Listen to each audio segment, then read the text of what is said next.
지난 여름들 잘 지내셨습니까? 네.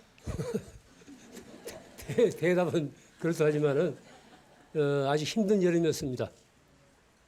저도 이 근래 아주 견디기 어려운 그런 여름을 지냈습니다. 이런 여름날 90일 동안 제대로 안거한다는 것은 쉬운 일이 아닙니다. 오늘이 해제날, 맺었던 것을 이제 푸는 날인데, 정진하는 모든 불자들은 이날 법의 나이, 법납을 한 살씩 보태게 됩니다.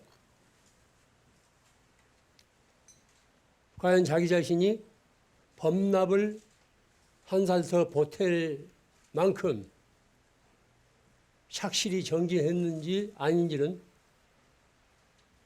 각자 자기 자신들이 누구봐도 잘 압니다.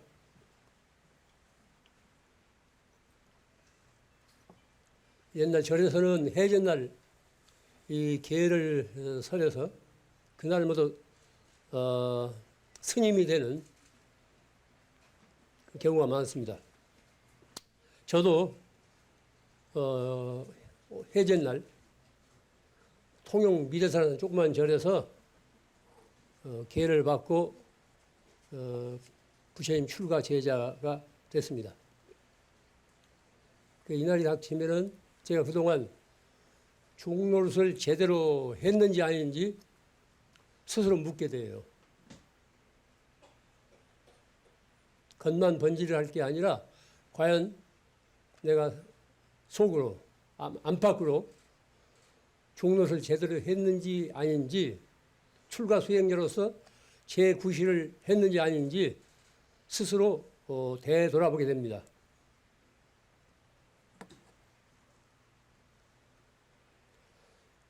옛날 우리가 농사 짓고 살던 그런 그 시절에는 이 계절, 이 절기가 아주 분명했어요.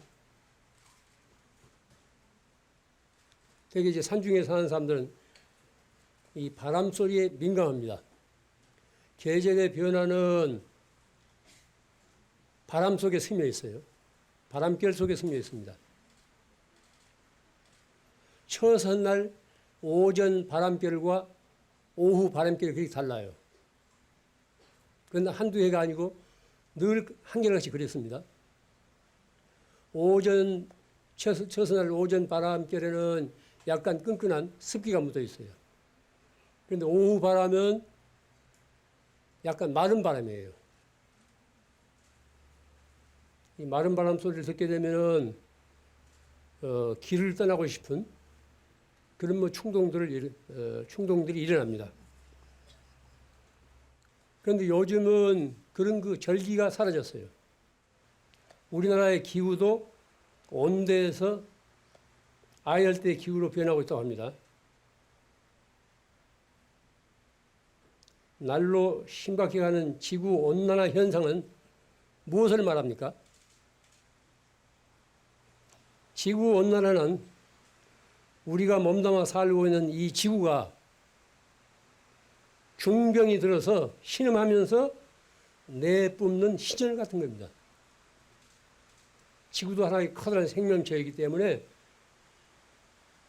물것들이 하도 귀찮게 구우니까 지구 자체가 큰 중병이 들었어요. 자정 능력을 상실하고 중병이 들어 앓고 있습니다. 신음하면서 내뿜는 그 신열, 몸의 열기 같은 것이 바로 이제 지구온난화입니다. 현대 문명은 화석 연료인 석유에 의존하고 있습니다. 석유가 떨어지면은 금세기 안에 떨어진대요. 끝나는 문명이에요. 그렇게 허약한 취약점을 가지고 있습니다. 과도한 석유 소비로 인해서 그 찌꺼기인 배출가스가 지구 온난화를 초래하고 있습니다.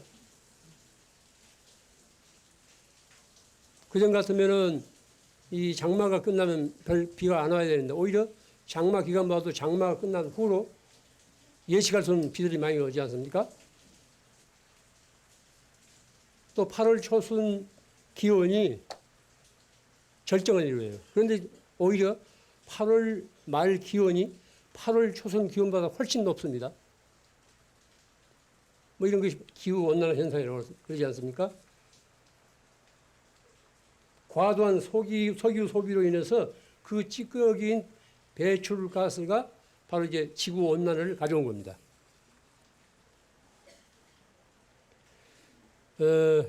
저도 늙어가야 되죠. 늙어가는 탓인지 요즘에 와서는 지나온 그 세월, 지나온 자치를 되돌아볼 때가 많습니다. 절에 들어와 살면서 좋은 스승들의 은혜에 대해서 새삼스럽게 고마움을 느껴요. 그때 그 스승들의 가르침이 없었다면 수행자의 설 자리를 제대로 찾았을까 싶을 정도로 옛 스승들의 가르침이 그렇게 고맙습니다. 그중 한 분이 자운 스님, 사랑자자 구름은 자, 뭐 해인사에 오래 계시던 자운 스님이에요. 스님은 율사이기 때문에 저에게도 비국의 계사 스님이기도 합니다.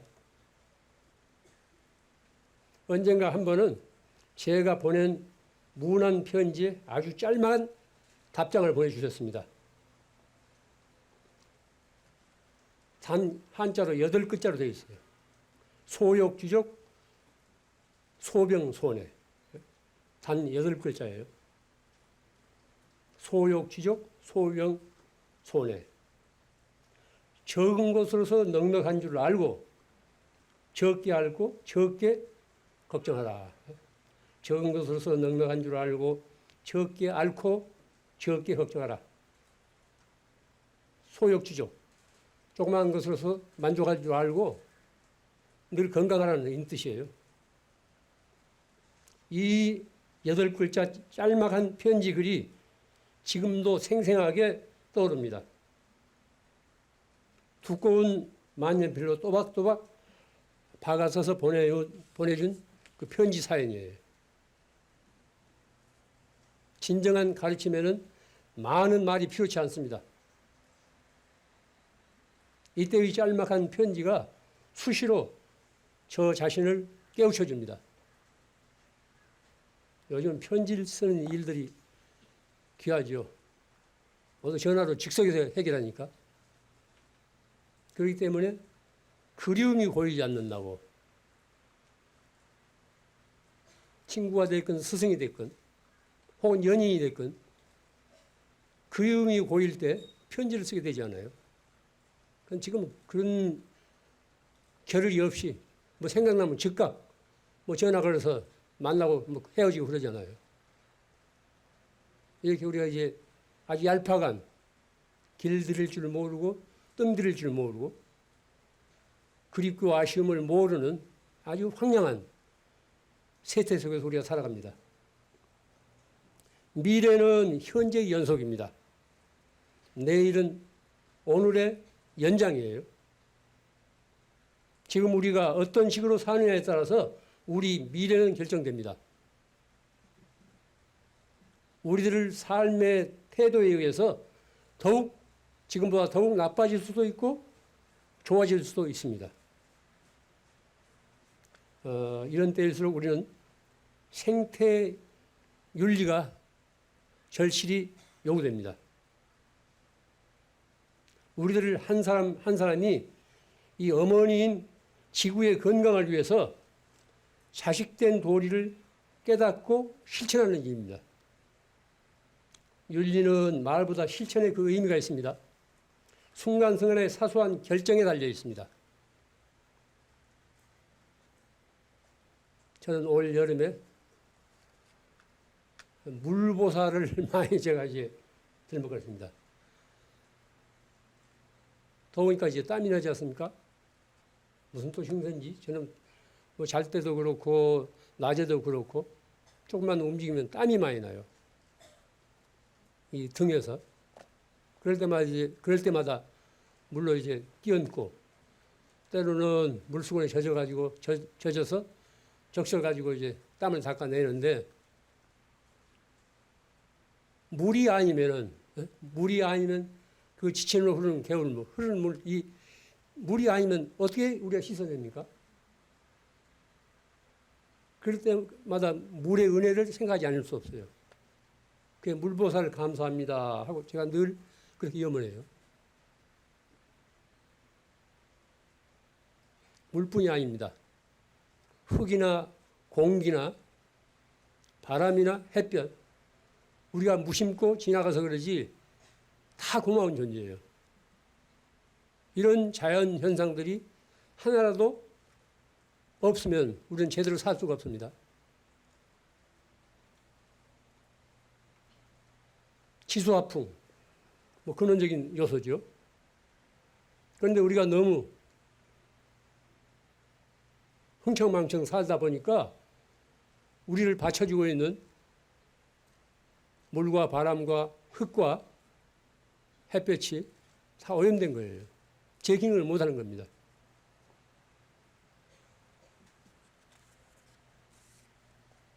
지구의 한정된 자원으로부터 얻은 물자를 소중하게 다루는 것은 곧 우리들 삶의 터전인 이 지구 환경을 돌보는 일이에요. 이건 무한정한 자원이 아닙니다. 한정된 자원이에요. 여기에서 생산된 물자를 아주 소중하고 고마운 생각으로 다뤄야 됩니다. 그렇지 않고 함부로 다루게 되면 그 재앙이 곧 우리를 자신에게 돌아옵니다. 이 시점에서 우리가 가난의 의미를 맑은 가난, 청빈의 의미를 되새길 필요가 있습니다. 소욕지족, 적은 것으로서 넉넉할 줄 아는 지혜를 터득해야 됩니다. 맑은 가난이란 많이 갖고자 하는 욕망을 스스로 억제하는 일이에요. 자주적으로 억제합니다. 지금 가지고 있는 것만으로도 만족할 수 있어야 됩니다. 더 바랄 것이 없어야 돼요. 맑은 가난은 남이 가진 것을 부러워하거나 시세우지 않고 자신에게 주어진 현실에 만족할 줄 아는 일입니다. 맑은 가난은 불필요한 것을 갖지 않는 겁니다.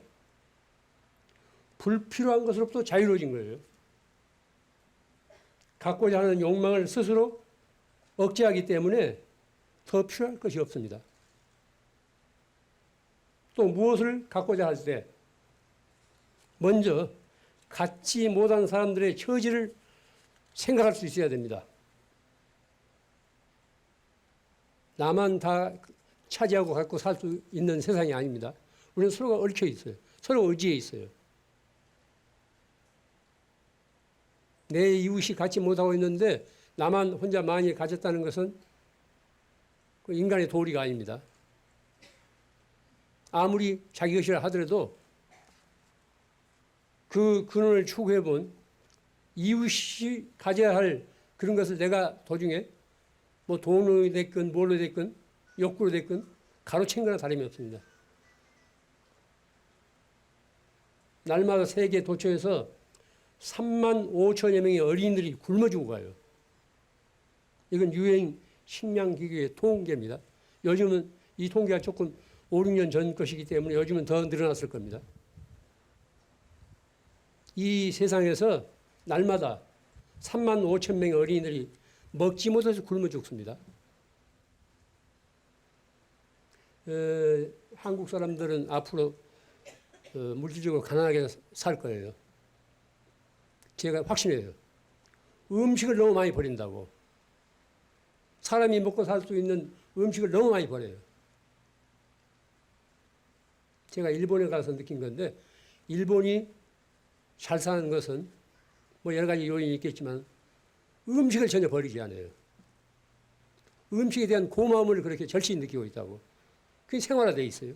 그건 불교적인 영향이겠죠. 똑같은 불교를 믿으면서도 한국의 불자는 절이고 가정집에 할 것이 너무 많이 버린다고. 날마다 4만 명 가까운 어린이들이 먹지 못해 죽는다니까요. 굶어서. 또 세계 전역에서 10억 명, 6사람 중에 한 사람이에요. 10억 명의 사람들이 하루 1달러, 미워라 1달러. 우리는 단돈 950원이에요. 950원에서 하루를 살아간다니까요. 목숨을 이어간다고. 이런 현실이에요. 그렇기 때문에 우리가 무엇을 갖고자 할 때 반드시 갖지 못한 사람들의 처지를 배려해야 됩니다. 사람들은 다들 부자가 되고 싶어 합니다. 이건 개인만이 아니고 어떤 사회나 국가도 마찬가지예요. 더 크고 더 높고 더 좋고 더 많은 것에 대해서 많은 것의 욕망으로 뒤끌고 있어요.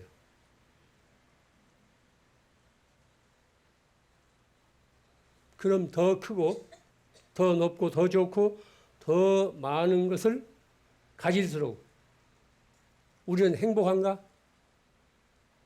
스스로 물어봐야 됩니다. 가치척도에는 행복하냐 행복하지 않느냐에 달려 있어요.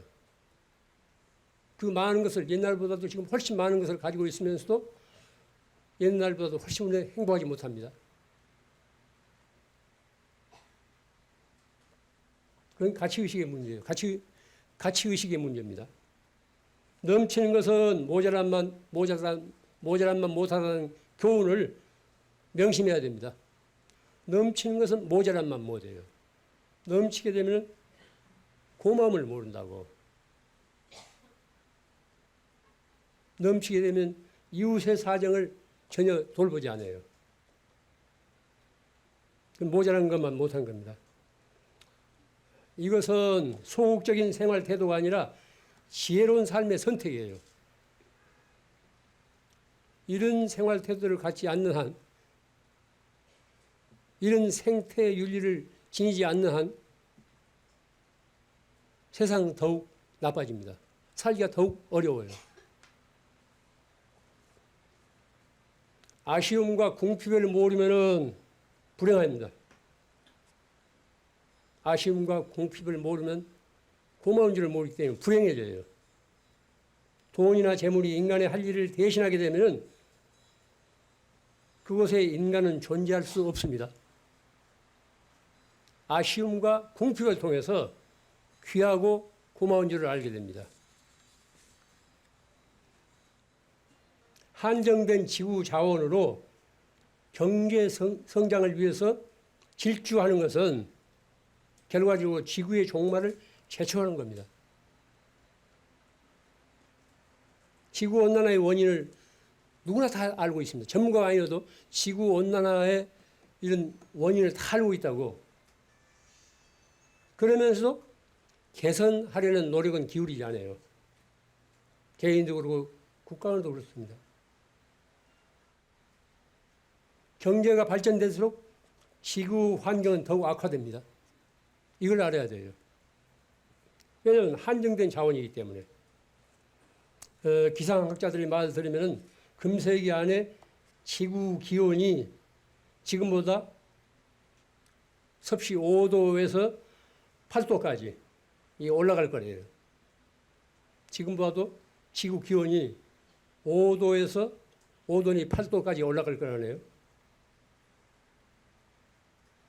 히말라야를 비롯한 빙하들이 앞으로 40년 안에 지금 우리가 이런 상태로 산다면 40년 안에 모두 사라진대요. 그렇게 되면 사람이 살기가 아주 힘들어집니다. 빙하가 녹으면 녹은 물이 어디로 갑니까? 해수면이 높아져요. 해수면이 높아지면 태풍이라든가 또 무슨 홍수라든가 그 밖에 낮은 데에 사는 사람들은 다 매몰됩니다. 모든 건 그렇게 서로 상관관계가 있어요. 서로 이어져 있습니다. 어떤 현상이 그걸로서 끝나지 않습니다. 늘 얽혀 있단 말이에요. 이 지구상에서 우리가 살아남으려면 우리 후손들까지도 살아 있으려면 현재의 생활 태도를 바꿔야 돼요. 누구나 하는 소리입니다.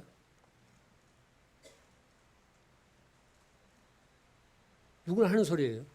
현재의 지금 생활 태도를 바꿔야 돼요. 보다 겸손한 태도로 지구 환경을 생각하면서 적은 것으로서 만족할 줄 아는 맑은 가난의 미덕을 하루하루 실천해야 돼요. 덜 쓰고 덜 버려야 됩니다. 지금 가지고 있는 것만큼 넘치고 있는 거예요. 삶의 질은 결코 물질적인 부에 달려있지 않습니다. 어떤 여건 아래서도 우리가 잠들지 않고 깨어있다면 삶의 질은 얼마든지 향상될 수 있습니다. 무엇 때문에 우리가 사는지, 또 우리만 살고 말 것이 아니라 우리 후손들 때까지도 어떻게 보다 잘 살게 할 수 있을 것인가. 이게 우리에게 주어진 과제입니다. 왜냐하면 지금 우리가 받아 쓴 것은 우리 조상 때 허물지 않고 갖고 온 그런 은혜예요. 우리 환경이 이렇게 급속도로 나빠진 것은 이 40, 50년 안, 20세기 후반에 들어서부터입니다. 그전에는 지구가 자정 능력을 가질 수 있도록 그래 함부로 허물거나 낭비하지 않았어요. 여기 우리 국토 보세요. 빤한 구석이 없어. 삶의 질은 결코 물질적인 부에 달려있지 않습니다. 어떤 환경 안에서도 우리가 사람으로서 잠들지 않고 깨어있다면 삶의 질을 얼마든지 펼쳐갈 수 있습니다. 남은 더위에 다들 건강하셔서 맑은 가을날 맞이하십시오. 감사합니다.